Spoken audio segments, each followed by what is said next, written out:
आज का सवाल है हमारा क्वेश्चन नंबर 31। बोलो क्लियर। सवाल क्या है भाई साहब? सवाल बहुत ही सिंपल सा है, सवाल पढ़ लेते हैं फटाफट से। बोलो क्लियर। अरे हाँ ना तो बोलो। पिछला वीडियो जाके सबने देख लिया है ना? रिफ्लेक्शन तक मैंने पूरा कंप्लीट कर दिया पूरा कोर्स को, राइट। तो आज से हम लोग बेसिकली रिफ्लेक्शन में घुस रहे हैं। तो आज 10 सवाल उठाएंगे रिफ्लेक्शन के। जितना भी बेसिक्स ऑफ रिफ्लेक्शन होगा वो सारे क्वेश्चंस आ जाएंगे इसमें, और जो भी न्यूमेरिकल्स आता है स्नेल्स लॉ पर उसको भी हम लोग डिस्कस कर लेंगे, ठीक है। सवाल कर लेते हैं। आज का सवाल, पहला सवाल क्या है? सिंपल सा सवाल है, बेसिक सा स्टार्टिंग सवाल कि change in path of light when it passes from one transparent medium to another is called. सवाल बहुत ही सिंपल सा है भाई साहब कि जब लाइट एक मीडियम से दूसरे मीडियम में ट्रैवल कर जाती है, कौन सा मीडियम? Transparent medium. तो उस प्रोसेस को क्या कहते हैं? एक मीडियम से दूसरे मीडियम में चला जाना। क्या कहा? अच्छा, रिफ्लेक्शन में क्या हुआ था? रिफ्लेक्शन में हुआ था लाइट सरफेस पर टकराया था, एयर से जैसे मान लो आया तो वो वापस एयर में ही चला जाता था। बोलो क्लियर। तो ये था रिफ्लेक्शन जो कि हम लोगों ने अपने फर्स्ट लेक्चर में देखा था, राइट। ठीक है, जिसने नहीं देखा वो जाके देख लो, पूरा क्लियर हो जाएगा। बोलो क्लियर।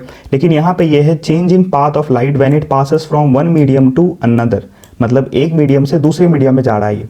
तो इस प्रोसेस को कहते हैं हम लोग रिफ्रैक्शन। क्या कहते हैं हम लोग? रिफ्रैक्शन। ज़्यादा टाइम लूंगा नहीं क्योंकि मुझे ऐसा लग रहा है कि बहुत लोगों को पता ही होगा ये बात। जिसे नहीं पता है तो उसके लिए मैंने ये चीज़ को एक्सप्लेन कर दिया, ठीक है। पता होना चाहिए था। रिफ्लेक्शन मैंने एक्सप्लेन कर दिया था। स्कैटरिंग और डिफ्रैक्शन, स्कैटरिंग आएगा अगले वाले चैप्टर में, human I and the colourful world, उसमें मैं एक्सप्लेन कर दूंगा। डिफ्रैक्शन अभी का नहीं है, डिफ्रैक्शन क्लास 12th में आता है जो तुम लोग वहाँ पे पढ़ोगे। तो ठीक है, ये सवाल बिल्कुल एकदम क्लियर हो गया कि change in path of light, मतलब रास्ता, लाइट का जो पाथ है वो चेंज हो जाता है जब वो एक मीडियम से दूसरे मीडियम में ट्रैवल करता है। फॉर एग्जाम्पल एयर से वाटर में चला गया वो, then this process is what called, this process is known as refraction. बोलो क्लियर। तो 31 नंबर क्वेश्चन हो गया। तो चलो अब हम लोग चलते हैं सीधा अगले सवाल की तरफ। अगला सवाल देख लेते हैं भाई साहब, ठीक है। अगला सवाल क्या है? When light travels from denser medium to rarer medium, ठीक है। जब लाइट ट्रेवल करता है कहाँ से? डेंसर मीडियम से रेयरर मीडियम की तरफ, तो उसे हम तब क्या होता है? चलो पढ़ लेते हैं एक बार फटाफट से। When light travels from denser medium to rarer medium। अच्छा, सबसे पहले तुम लोग को डेंसर और रेयरर क्लियर होना चाहिए कि डेंसर क्या होता है एक्चुअली में। डेंसर मतलब ऐसा समझ लो कि दो चीज़ों को समझ में लो, ठीक है। डेंसर मतलब होता है कि एक समय पर मान लो कहीं पे मेला लगा हुआ है, ठीक है, तो वहाँ पे लोगों का भीड़ क्या होगा? बहुत ज़्यादा होगा।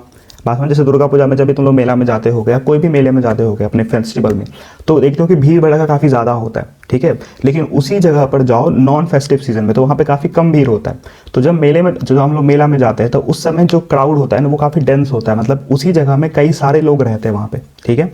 जबकि नॉन फेस्टिव सीजन में वहाँ पे कम लोग रहते हैं तो उसे हम लोग रेयरर मीडियम कहेंगे, ठीक है। तो सवाल कह रहा है कि when light travels from denser medium to rarer medium, कहने का मतलब जब लाइट एक डेंसर मीडियम से रेयरर मीडियम की तरफ चलती है, ठीक है। लेकिन सबसे पहले रिफ्रैक्शन में तुम लोग की बात क्लियर होना चाहिए कि इसे हम लोग क्या कहते हैं। चलो पहले इससे पहले वाले सवाल पे जाते हैं।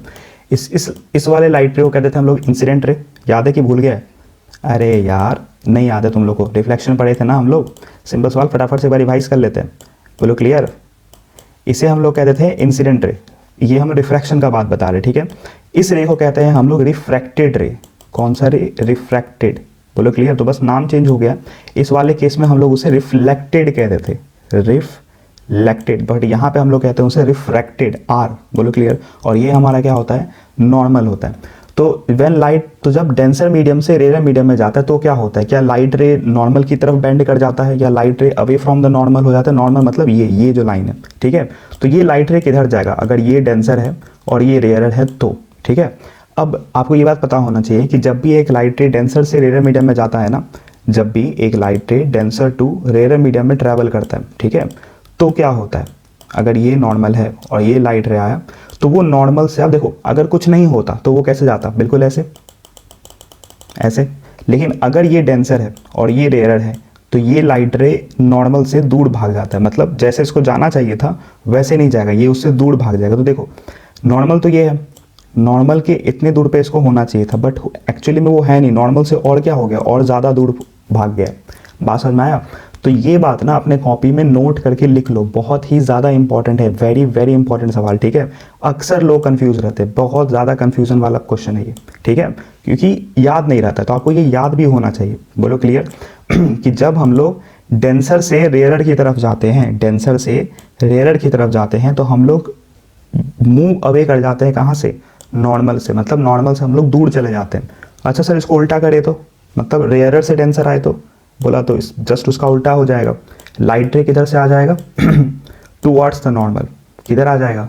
Towards the normal. तो ये बात को आपको बिल्कुल क्या करना है, कॉपी में नोट डाउन करके रखना है कि अगर लाइट रे, क्या चीज़, when light ray travels from denser to rarer, denser से रेयर जाएगा तो नॉर्मल से दूर भागेगा, रेयरर से डेंसर आएगा तो नॉर्मल की तरफ आएगा।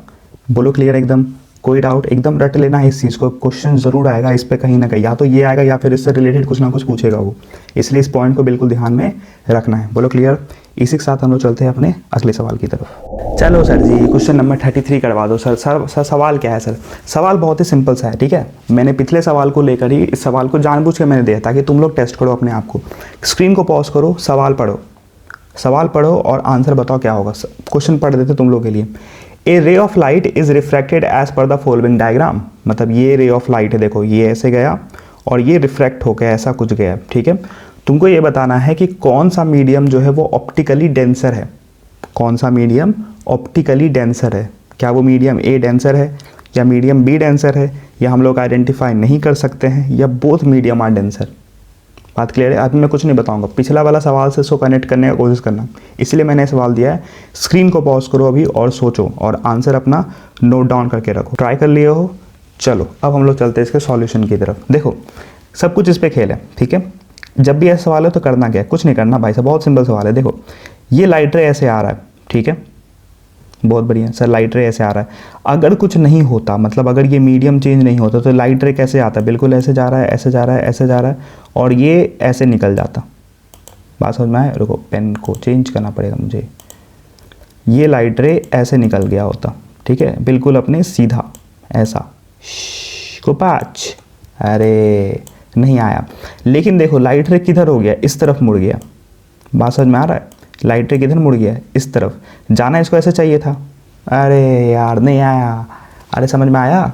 लाइट रे कैसे जाना चाहिए था, ऐसे जाना चाहिए था, बट मुड़ ऐसे गया। अच्छा ये होता है हमारा नॉर्मल। बोलो क्लियर। अब हम लोग पिछले सवाल में दो चीज़ें देखे थे कि अगर रेयरर से, ध्यान से सुनना, अगर रेयरर से डेंसर मीडियम में जाते हैं तो क्या, टुवर्ड्स द नॉर्मल। क्या चीज़? Towards the normal. बोलो क्लियर, टुवर्ड्स द नॉर्मल। और जस्ट इसका अगर हम उल्टा करेंगे तो डेंसर से रेयरर में अवे फ्रॉम द नॉर्मल। जानबूझ के मैंने इस टॉपिक को उठाया क्योंकि बहुत इंपॉर्टेंट है। बोलो क्लियर। सीधा एमसीक्यू आ जाएगा इस पर, सीधा। बोलो क्लियर। अरे हाँ ना बोलो, अवे फ्रॉम नॉर्मल। तो अब देखो, अब ये लाइट रे को जाना ऐसे चाहिए था बट, और ये नॉर्मल था, लेकिन अब ये लाइट रे जो है नॉर्मल की तरफ मुड़ा है या नॉर्मल से दूर भाग गया। क्योंकि नॉर्मल से दूर भागना होता तो वो ऐसे जाता। बात समझ में आया? अरे तभी तो नॉर्मल से दूर भाग जाता ना। लेकिन ये देखो ये नॉर्मल की तरफ आ गया, नहीं दिख रहा है, दिख गया। इसका मतलब ये कौन सा केस है, नॉर्मल की तरफ मुड़ा है, मतलब टुवर्ड्स द नॉर्मल वाला, मतलब रेयरर से डेंसर। तो रेयरर कौन होगा सर? ए होगा तुम्हारा रेयरर और बी होगा तुम्हारा डेंसर। हम सवाल में क्या पूछ रहा था, विच of the following medium is optically denser.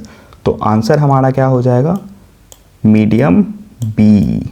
ठीक है, सिंपल सवाल है बट ये सवाल आ सकता है, बिल्कुल आ सकता है, पूरे चांसेस है ऐसे सवाल आने के। बिल्कुल क्लियर, समझ में आया? कोई भी डाउट हो फटाफट कमेंट बॉक्स में बताओ, ठीक है, बिल्कुल टेंशन लेने की कोई बात नहीं है। सिंपल सवाल था, शर्म आ रही बताते हुए, बट फिर भी शर्मा लेते हैं थोड़ा थोड़ा। बोलो क्लियर। फटाफट से हम लोग मूव करते हैं अगले सवाल की तरफ विदाउट वेस्टिंग एनी टाइम। बहुत बढ़िया सर, बहुत सुंदर, बहुत मज़ा आया सर। ओ हो, बहुत इंपॉर्टेंट सवाल सर, तीन सवाल अच्छा कर लिए सर। ये सवाल बताओ। अब ये सवाल ऐसा सवाल है ना जो इसके बहुत ज़्यादा चांसेस है एग्जाम में आने के, ठीक है। क्यों क्यों क्यों?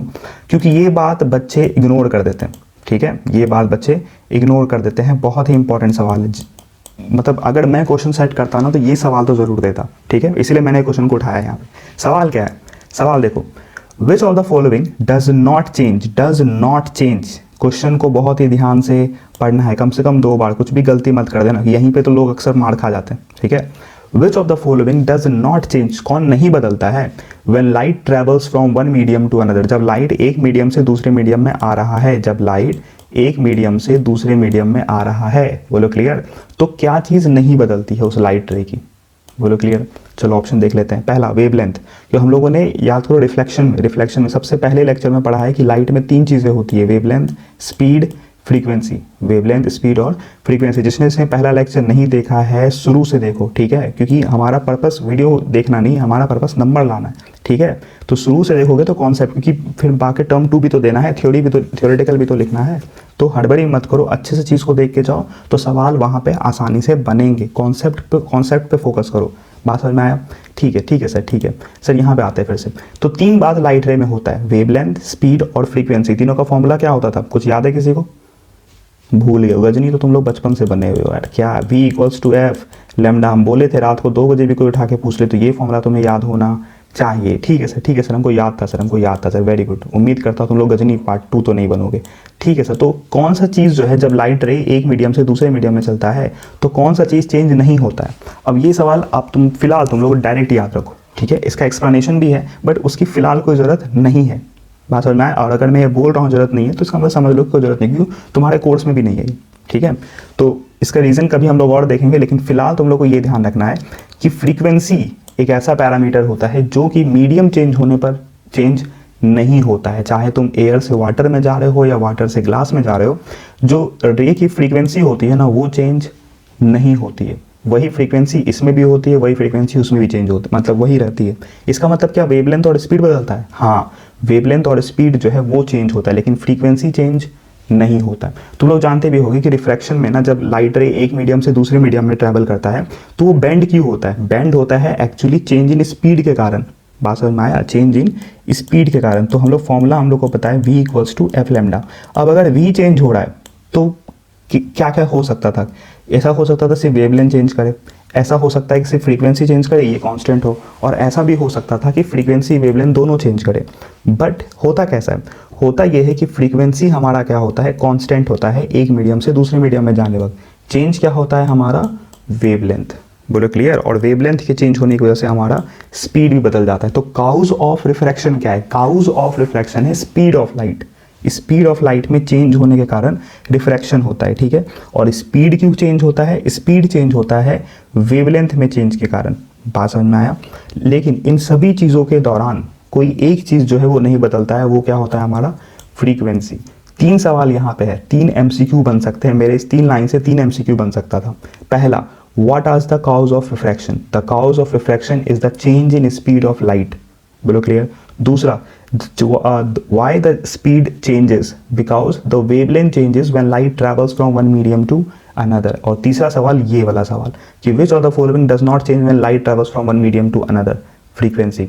अब क्वेश्चन बढ़ाने के लिए या स्टाइल मारने के लिए मैं तीनों क्वेश्चन को डाल सकता था, बट पर्पस नहीं है ना। जब मैं एक क्वेश्चन में ही मैं तीनों चीज़ें तुम लोग को समझा रहा हूँ, एक कॉन्सेप्ट समझ में आ जाए तो उससे रिलेटेड क्वेश्चन तुम लोग खुद ट्राई कर सकते हो। इसलिए मैं कोशिश करता हूँ कि एक सवाल के अंदर थोड़ा ज़्यादा चीज़ें बता देने का। बात समझ में आया? तो इस बात को बिल्कुल ध्यान में रखना, बहुत ही ज़्यादा ध्यान में रखना, बहुत ही इंपॉर्टेंट सवाल है। अगर मैं क्वेश्चन सेट करता लाइट का तो मैं ये सवाल तो गारंटी देता ये सवाल। क्यों? क्योंकि लोगों को पता नहीं होता है और इसीलिए एग्जाम में पूछता है वो। बोलो क्लियर?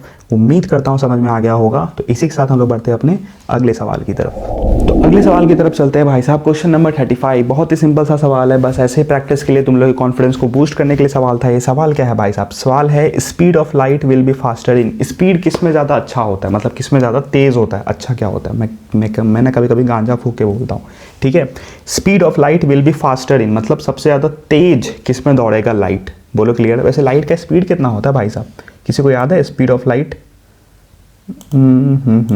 बोलो बोलो बोलो। What is the speed of light?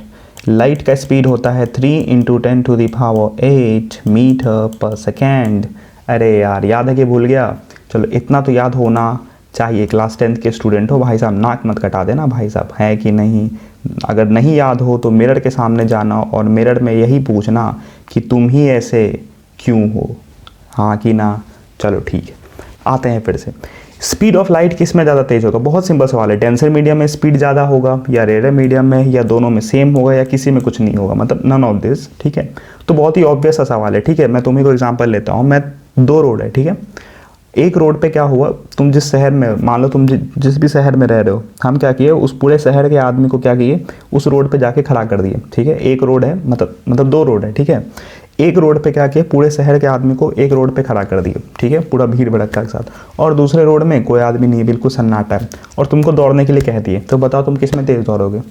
Obvious सा सवाल है, जो खाली रोड है उसमें, तो सेम साथ लाइट के साथ भी होगा ना भाई, लाइट भी वहाँ ज़्यादा तेज़ दौड़ेगा जहाँ पे कम पार्टिकल्स हैं। कम पार्टिकल्स कहने का मतलब रेयरर मीडियम, कम पार्टिकल्स कहने का क्या मतलब, रेयरर मीडियम। इसका मतलब स्पीड ऑफ लाइट किस में तेज होगा, रेयरर मीडियम में। इसमें कौन सा बड़ा मतलब कोई रॉकेट साइंस नहीं है, सिंपल सवाल है भाई, अब शर्म आ रहा है बताते हुए, बोलो क्लियर।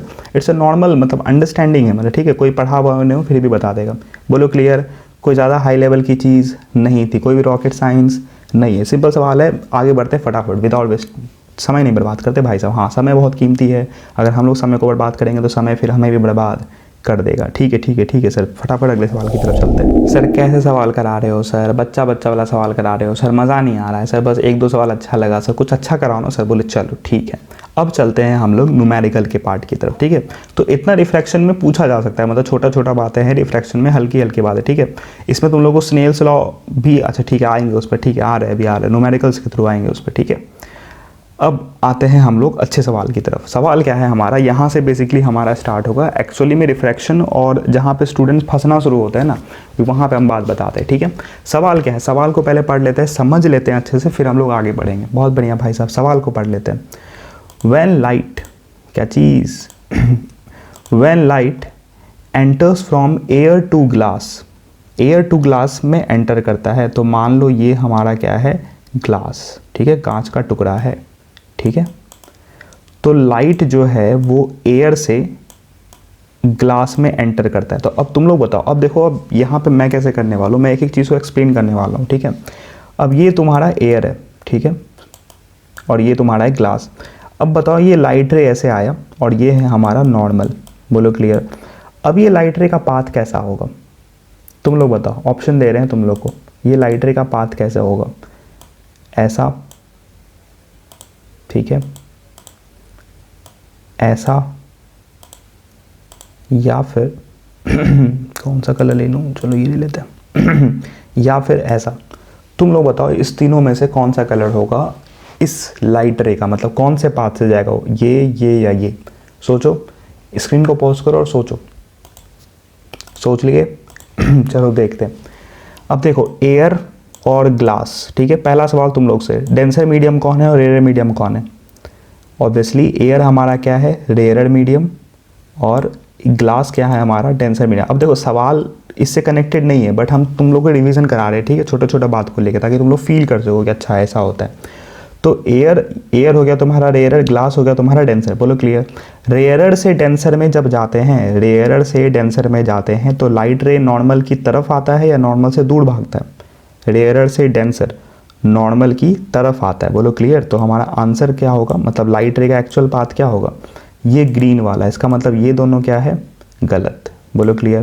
बोले ठीक है सर, समझ में आ गया कि लाइट रे ऐसा है। ठीक है, अब देखो अब सवाल पे आते हैं, सवाल क्या कह रहा है, when light enters from air to glass, जैसे ही एयर से ग्लास में घुसा, the angle of incidence and refraction in air and glass are, ठीक है, angle of incidence in air, angle of incidence क्या होगा, ये कितना दिया हुआ है तुम्हारा 45 डिग्री, बहुत सुंदर 45 degree, and angle of refraction in glass, ठीक है, मतलब ग्लास में ही होगा ना, एंगल ऑफ रिफ्रैक्शन मतलब ये कितना हमें दिया हुआ है 30 डिग्री, बहुत बढ़िया भाई साहब, सुंदर सुंदर अति सुंदर। The refractive index of the glasses, तो बताना है कि रिफ्रैक्टिव इंडेक्स क्या होगा ग्लास का, बोलो क्लियर। अब रिफ्रैक्टिव इंडेक्स तुम लोग को थोड़ा सा आइडिया होगा ही, रिफ्रैक्टिव इंडेक्स होता क्या, ठीक है, शॉर्ट में समझाते हैं, मतलब नॉर्मल ऐसे बहुत ज़्यादा डिटेल में तो नहीं जाएंगे, बट समझ लो ऐसे रिफ्रैक्टिव इंडेक्स एक्चुअली में हम ऐसे बताते हैं रिफ्रैक्टिव इंडेक्स को कि मान लो एक जगह पे है 10 लोग, ठीक है, और एक दूसरे जगह पे है 20 लोग, ठीक है, तो दूसरे जगह में पहले जगह के कंपैरिजन में कितना गुना ज़्यादा लोग हैं, 2 गुना, क्योंकि यहाँ पे 10 था वहाँ पे 20 था, बोलो क्लियर। कुछ ऐसा ही ना हम लोग मटेरियल्स में करते हैं, ठीक है, जब लाइट रे मटेरियल से पास करता है ना, तो उसको कुछ रेजिस्टेंस फील करना पड़ता है, ठीक है, एयर में उसको सबसे मिनिमम रेजिस्टेंस मिलता है, जब वो वाटर में घुसता है तो उससे थोड़ा ज़्यादा रेजिस्टेंस उसको फील करना पड़ता है, जब वो ग्लास में घुसता है तो उससे भी ज़्यादा रेजिस्टेंस फील करना पड़ता है। तो रिफ्रैक्टिव इंडेक्स क्या है, रिफ्रैक्टिव इंडेक्स वो फैक्टर है, रिफ्रैक्टिव इंडेक्स क्या है, वो फैक्टर। जैसे मान लो तुम एयर में ट्रैवल कर रहे हो तो तुमको बस 2 तुम जैसे एयर में ट्रैवल कर रहे हो तो तुमको सिर्फ क्या मतलब ना, तुमको 2 किलो जूल का एनर्जी लग रहा है, ठीक है। लेकिन जैसे ही तुम सॉलिड में घुसे तो तुमको 10 किलो जूल का एनर्जी लगाना पड़ रहा है सॉलिड को पार करने के लिए। बोलो क्लियर। तो वो सॉलिड को पार करने में तुम और एयर के कंपैरिजन में कितना गुना ज़्यादा एनर्जी लग रहा है? 5 गुना, क्योंकि एयर में तुमको 2 लग रहा था, सॉलिड में 10 लग रहा था, तो 5 गुना है ना। तो ये जो 5 गुना है ना, ये जो फैक्टर है ना, that is your refractive index, ठीक है। हम लोग बेसिकली सनलाइट जो लाइट है ना उसकी दिक्कत को फैक्टर के रूप में बताते हैं। बोलो क्लियर। तो that is your refractive index कि एयर के कंपैरिजन में ग्लास में उसको कितना ज़्यादा ऑब्स्ट्रक्शन मिलने वाला है सनलाइट को, ठीक है। बहुत ज़्यादा ज़रूरत नहीं है, ठीक है, मतलब इतना बात समझ में आना चाहिए। रिफ्रैक्टिव इंडेक्स एक तरीके से भीड़ भड़कता है कि कितना गुना ज़्यादा भीड़ भड़का मिलेगा उसको एयर के कंपैरिजन में यहाँ पे, ठीक है। तो रिफ्रैक्टिव इंडेक्स निकालना है, तो रिफ्रैक्टिव इंडेक्स को हम लोग डिनोट कैसे करते हैं? म्यू से, ठीक है। कहीं कहीं पे एन से भी करता है, बट हम लोग म्यू से करते हैं। ये फॉर्मूला मतलब ये सवाल है क्या? ये सवाल है बेसिकली तुम लोग को बताने के लिए स्नेल्स लॉ। क्या चीज़? Snell's law. क्यों स्नेल्स लॉ? स्नेल्स लॉ क्या कहता है? स्नेल्स लॉ कहता है कि अगर तुमको किसी मीडियम का रिफ्रैक्टिव इंडेक्स निकालना है, ध्यान सुना, अभी हम लोग किसका निकाल रहे हैं? ग्लास का, ठीक है। अभी सिर्फ ग्लास का बात हो रहा है, किसके कंपैरिजन में? एयर के कंपैरिजन में, ठीक है। एयर का हम लोग रिफ्रैक्टिव इंडेक्स डिफ़ॉल्ट 1 ले लेते हैं, ठीक है। इसलिए नीचे में 1 देने का ज़रूरत नहीं पड़ता है, बट एक्चुअली में यहाँ पे रिफ्रैक्टिव इंडेक्स ऑफ एयर भी होता है। बात समझ में आया? जब भी हम लोग रिफ्रैक्टिव इंडेक्स ऑफ ग्लास कह रहे हैं, इसका मतलब हम लोग refractive index of glass with respect to air कहते हैं, लेकिन हम लोग एयर का रिफ्रैक्टिव इंडेक्स 1 ले लेते हैं, इसीलिए इसको लिखने का ज़रूरत नहीं है। बोलो क्लियर। लेकिन फिलहाल हम लिखते हैं समझाने के लिए। बहुत बढ़िया भाई साहब। और ये फॉर्मूला क्या है? ये फॉर्मूला है हमारा स्नेल्स लॉ। कौन सा? स्नेल्स लॉ, जो कि हमारा सेकेंड लॉ ऑफ रिफ्रैक्शन है। बोलो क्लियर। तो जिसको नहीं पता है फटाफट अपने बुक में देख लेना, स्नेल्स लॉ, ये उसका फॉर्मूला होता है। Mu is equals to sine i by sine r. I वहाँ पे क्या होता है? Angle of incidence. आर क्या होता है? Angle of refraction. तो बोला सर क्या करना है? बोला सर फॉर्मूला पुट कर दो। बोला sir refractive index of glass निकालना है। बोले हाँ। एयर का रिफ्रैक्टिव इंडेक्स सर 1 होता है। साइन आई, आई कितना था हमारा? 45, ठीक है। Sine 45 degree. बोला ठीक है sir. Sine r, angle of refraction कितना है? 30। बोला सर साइन 30। बोला ठीक है। साइन 45 का वैल्यू क्या होता है? अब जिसका मैथ अच्छा नहीं है वो सोचेगा भाई मेरा तो मैथ अच्छा है, साइन 45 का वैल्यू सीधा होता है 1/√2। क्लास 10th में हो, ट्रिगोनोमेट्री पढ़े होगे, अगर नहीं पढ़े हो तो अभी याद कर लेना, ठीक है। और साइन का जो पूरा टेबल होता है ना, साइन को, साइन और टेन का, उसको याद कर लेना। साइन 30 का वैल्यू क्या होता है? साइन 30 का वैल्यू होता है 1/2। साइन 30 का वैल्यू क्या होता है? 1/2। मिटा देते हैं, थोड़ा ठीक से कर लेते हैं, ठीक है। तो म्यू बराबर आ गया 1/√2 डिवाइडेड बाय 1/2। तो अब देखो क्या होगा, ये √2 नीचे, वो 2 ऊपर, तो 2/√2 कैसे हुआ? सोचो क्योंकि अब इतना मैथ्स तो एक्सप्लेन हम नहीं करने वाले। बोलो क्लियर। तो ये 2 को हम लोग क्या लिख सकते हैं? 2 को लिख सकते हैं हम लोग √2 × √2। लिख सकते हैं कि नहीं लिख सकते? सोचो, दिमाग लगाओ। लिख सकते हैं कि नहीं लिख सकते हैं? कम डाउट फिर नहीं समझ में आ रहा तो कमेंट बॉक्स में बता देना, ठीक है। और ये एक √2, ये √2 से कैंसिल हो गया, सिर्फ बचा क्या? म्यू का वैल्यू √2 का जो एग्जैक्टली वैल्यू होता है वो होता है 1.41। कितना होता है? 1.41। तो हमारा आंसर क्या होगा? बी। तो इस सवाल के थ्रू हम तुमको ये समझाना चाह रहे थे कि स्नेल्स लॉ कैसे अप्लाई करते हैं। कौन सा लॉ? Snell's law. तो तुमको स्नेल लॉ पता होना चाहिए कि रिफ्रैक्टिव इंडेक्स अगर हमको किसी मीडियम का निकालना है और हमको एंगल ऑफ इंसिडेंस और एंगल ऑफ रिफ्रैक्शन पता चल गया है तो हम लोग ये वाला फॉर्मूला लगा के निकाल सकते हैं रिफ्रैक्टिव इंडेक्स किसी भी मीडियम का। किसी भी मीडियम का रिफ्रैक्टिव इंडेक्स जब निकालते हैं और अगर कुछ और मेंशन नहीं हो तो वो डिफ़ॉल्ट एयर के रिस्पेक्ट में निकलता है, ठीक है। लेकिन क्योंकि एयर का रिफ्रैक्टिव इंडेक्स हम लोग बाय डिफ़ॉल्ट 1 ले लेते हैं, इसीलिए उसको लिखने का ज़रूरत नहीं होता। बट एक्चुअली में अगर तुम अपने मन की आंखों से देखोगे तो वो वहाँ पे प्रेजेंट होता है।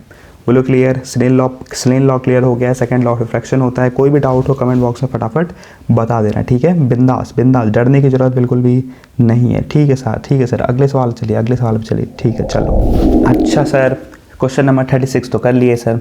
अब अगला सवाल क्या है सर? तो ये लो तुम्हारे कंप्यूटर के सामने अगला सवाल रहा। अरे यार हाँ ना बोल दो भाई साहब तुम लोग। अरे ये वाला सवाल समझ में आ गया ना सबको? बोलो स्नेल्स लॉ क्लियर है। चलो इसी का अब दूसरा पार्ट देखते हैं, ठीक है। मतलब सवाल वही, मतलब कॉन्सेप्ट वही, बट एप्लीकेशन अलग। कैसे? सवाल को देख लो पहले। If the speed of the light in vacuum इस 3 × 10⁸ मीटर पर सेकेंड, ठीक है, जो कि हम तुम लोग को पहले बताए भी कि लाइट का स्पीड जो होता है वैक्यूम में वो होता है 3 × 10⁸ मीटर पर सेकेंड। बोलो क्लियर। अच्छा, the absolute refractive index of a medium in which light travels with a speed of this is what. सवाल समझना फिर से, इसी पहला लाइन क्या कह रहा है कि if the speed of light in vacuum is 3 × 10⁸ metre per second. बोला भाई बताना क्या है, हमको पहले से पता है कि लाइट का स्पीड वैक्यूम में 3 × 10⁸ मीटर पर सेकेंड है। फालतू क्वेश्चन को तुम लंबा कर रहा है। बोला हाँ भाई साहब, फालतू क्वेश्चन को हम लंबा कर दिए, तुम लोग के लिए क्वेश्चन को लंबा किए, ठीक है। आगे बताओ, बोल सवाल में क्या मांग रहा है। बोल रहा है the absolute refractive index of the medium बताओ, उस मीडियम का रिफ्रैक्टिव इंडेक्स बताओ, उस मीडियम का रिफ्रैक्टिव इंडेक्स बताओ जिसमें लाइट ट्रैवल कर रहा है, जिसमें लाइट ट्रैवल कर रहा है कितनी स्पीड के साथ, कितना स्पीड के साथ 1.4 × 10⁸ मीटर पर सेकेंड। बात समझ में आया। मतलब इसका मतलब जो लाइट रे है वो एयर या वैक्यूम से आया और उस मीडियम में घुस गया, ठीक है, और उस मीडियम में उसका स्पीड कितना है, उस मीडियम में इसका स्पीड है 1.4 × 10⁸ मीटर पर सेकेंड, इस वाले मीडियम में। और तुमको इस मीडियम का रिफ्रैक्टिव इंडेक्स बताना है। क्या बताना है? Refractive index. बोला सर ठीक है, ठीक है सर, ठीक है, समझ में आया आपकी बात, हमको समझ में आया, ठीक है, इस मीडियम का रिफ्रैक्टिव इंडेक्स बताना है। बोला सर पिछले सवाल से अलग है क्या? बोला हाँ पिछले सवाल से अलग है। अब कोई और किसी और जगह पे देखोगे तो अब इसी पे वो 10-12 सवाल कराते रहेगा फालतू का। मेरा पर्पस सिंपल सा है कि मैं तुम लोग को एक कॉन्सेप्ट बता रहा हूँ कि हाँ sine i by sine r है, ठीक है। अब इस वैसे तो इस सवाल में इससे ज़्यादा वेरिएशन कुछ कर नहीं सकता, ठीक है। अब इसी डेटा को लेकर मैं दूसरा सवाल भी करा सकता था, बट फ़ायदा उसका नहीं है ना, क्योंकि तुम एक सवाल से ही अगर तुम लोग उसी को ग्रैब करना शुरू कर दोगे देन दैट इज़ बेटर। अब जाओ क्वेश्चन को खुद से प्रैक्टिस करो, बात समझ में आए, अपना सैम्पल पेपर निकालो, उसको बनाओ, that will make you much more confident.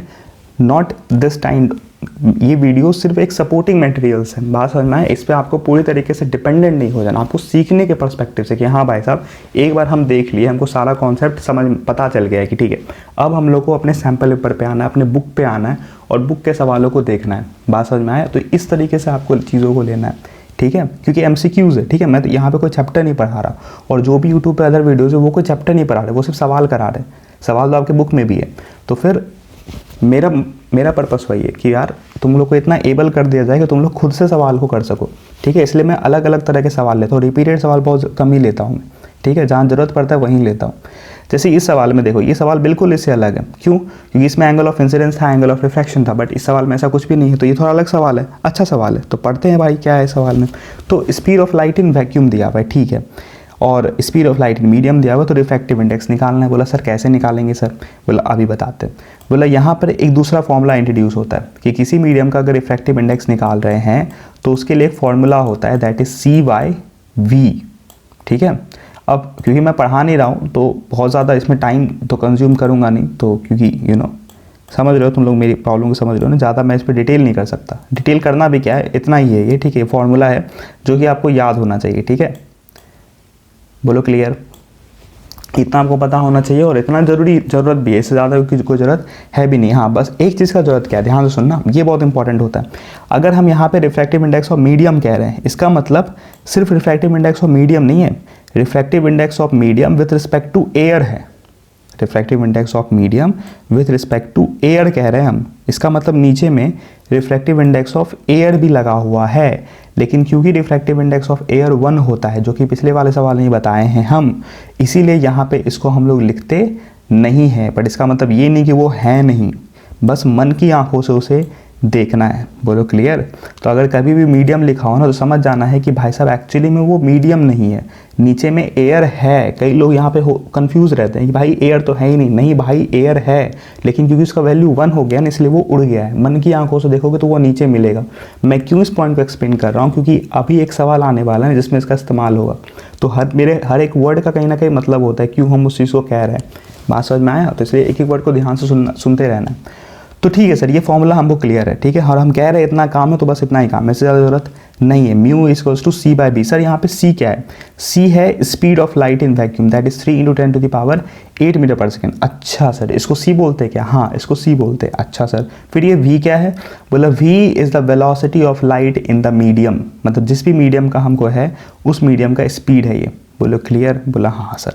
बोला अब इसे एक बात और देख लो, मतलब अभी हम बता रहे हैं, वैसे बहुत ज़्यादा काम नहीं है इसका, पर देख लो यहाँ पे एयर था ना, अब देखो एयर में स्पीड कितना था लाइट का, 3 × 10⁸ मीटर पर सेकेंड, लेकिन वो किधर है, ऊपर। और मीडियम में स्पीड कितना था उसका, v, जो कि किधर है, नीचे। समझ पा रहे हो हम कहना क्या चाह रहे हैं, उल्टा रिलेशन। क्या चीज़, उल्टा रिलेशन होता है रिफ्रैक्टिव इंडेक्स और स्पीड का। रिफ्रैक्टिव इंडेक्स और स्पीड का क्या होता है, उल्टा रिलेशन। क्या मतलब उल्टा रिलेशन का सर, थोड़ा डिटेल में बताओ, थोड़ा डिटेल में बताओ। बहुत सिंपल है, तुम लोग खुद ही बताओ। जितना ज़्यादा रिफ्रैक्टिव इंडेक्स बढ़ेगा, जितना ज़्यादा रिफ्रैक्टिव इंडेक्स बढ़ेगा, मीडियम उतना ज़्यादा डेंसर होता जाएगा। मैं फिर से कह रहा हूँ, मेरे एक एक वर्ड का मतलब होता है, अगर मैं कह रहा हूँ उसको तो ध्यान से सुनो। अगर मीडियम का रिफ्रैक्टिव इंडेक्स क्या हो रहा है, बढ़ रहा है, ठीक है, अगर मीडियम का रिफ्रैक्टिव इंडेक्स बढ़ रहा है, इसका मतलब वो डेंसर होता जा रहा है।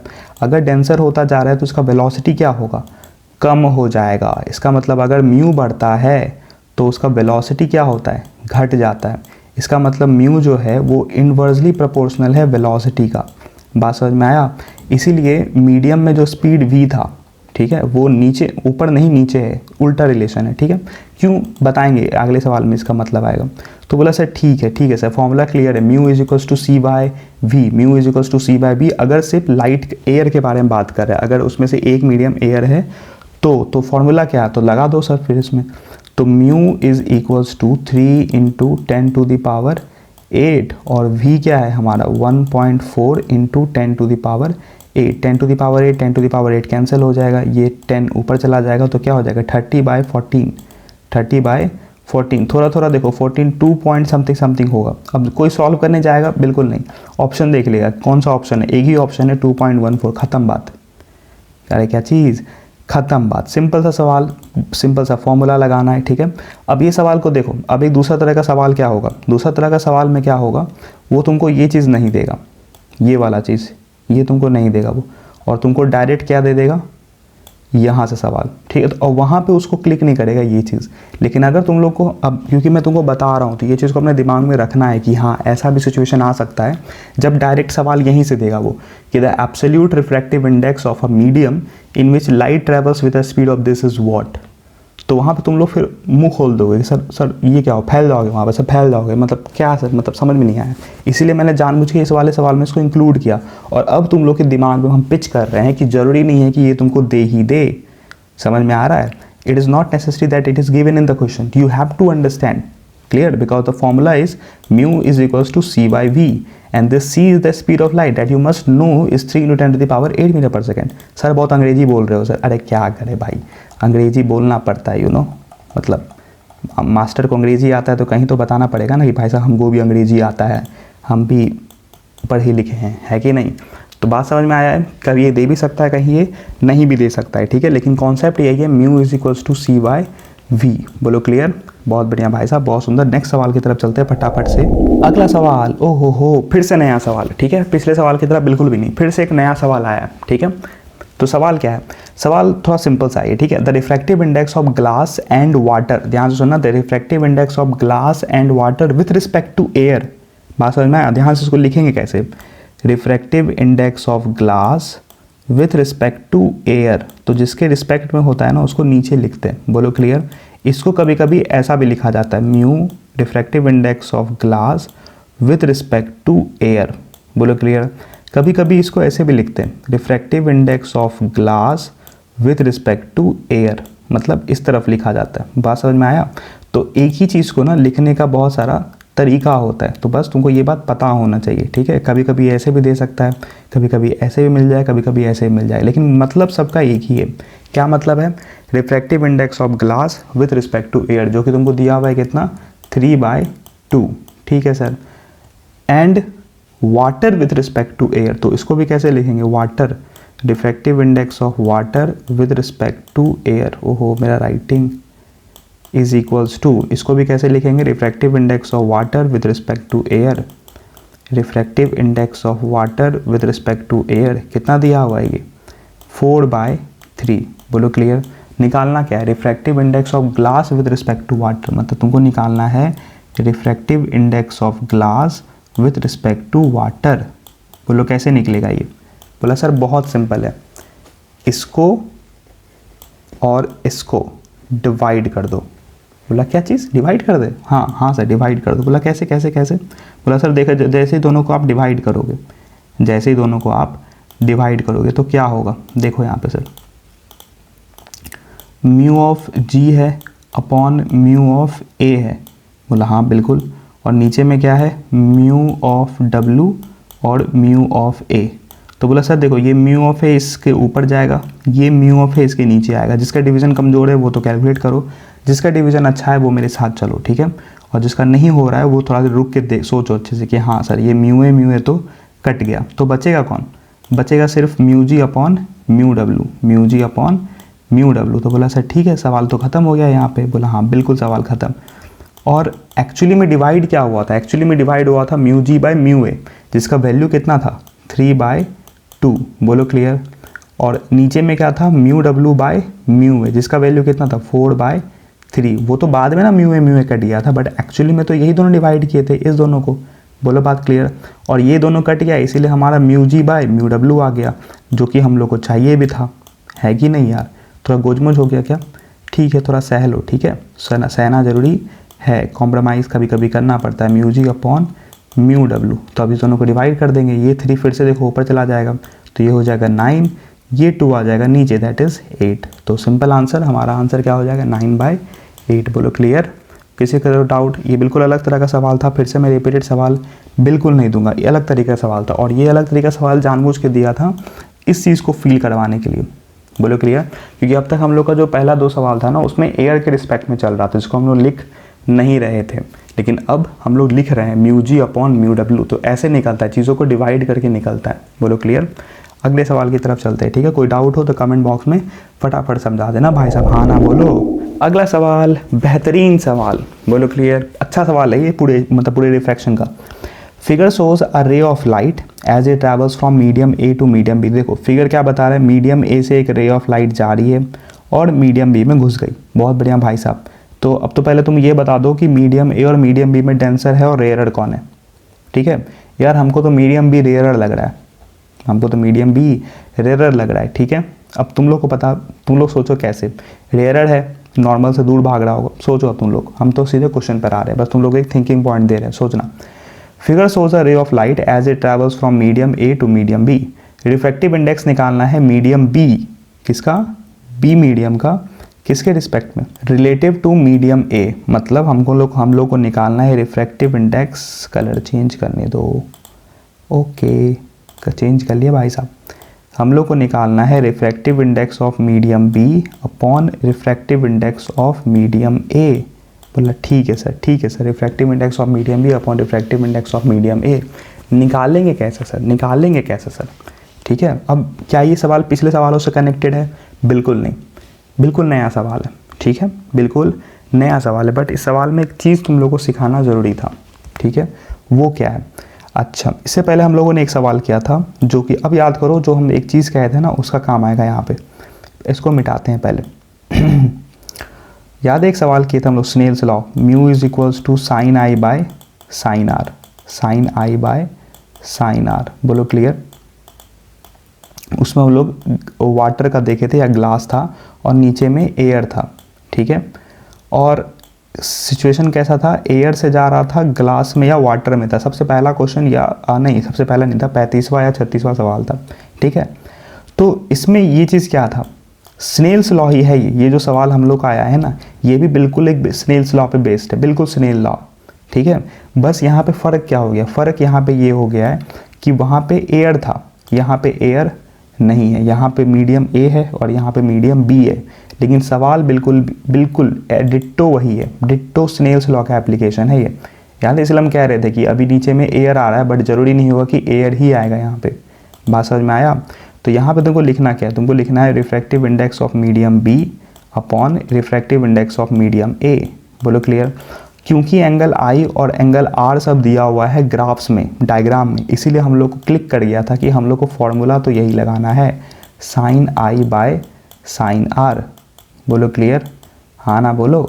इसलिए सवाल को देखना पड़ता है कि कौन सा डेटा दिया हुआ है, उसके हिसाब से हम लोग सवाल को कनेक्ट करते हैं। तो बोला सर ठीक है, एंगल आई क्या होता है, एंगल आई होता है एंगल ऑफ इंसिडेंस, जो कि इस वाले सवाल में कितना है, इस वाले सवाल में है 60 डिग्री, ठीक है। अच्छा तभी हम डेंसर, सॉरी क्या कहते हैं हम लोग इसको, रेयरर कहते हैं क्या, सॉरी ये डेंसर मीडियम है, मीडियम बी इज़ डेंसर, ठीक है। हो जाता है कभी कभी, मान हिल जाता है मास्टर भी कभी कभी, कोई बात नहीं।